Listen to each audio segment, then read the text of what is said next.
Here I have Dongfeng Box, and let me show you how to use interior lights in this device.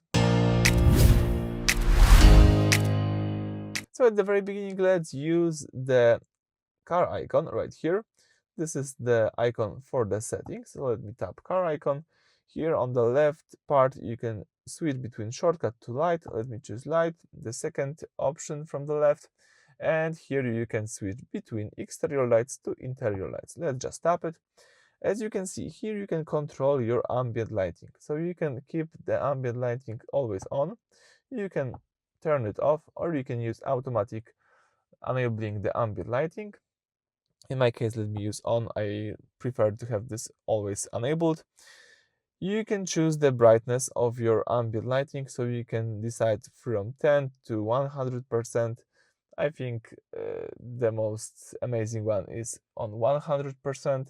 You can choose one of the preset colors. It could be random color, it could be red one, elegant purple, or healing blue. Let me use healing blue.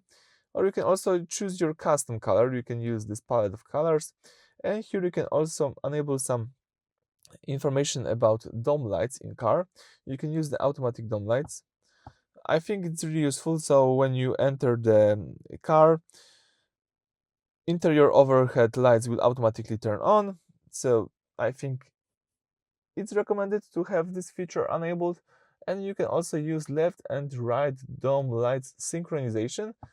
I really like it. So if you turn on lights on the driver's side, automatically it will turn on the lights on the passenger side.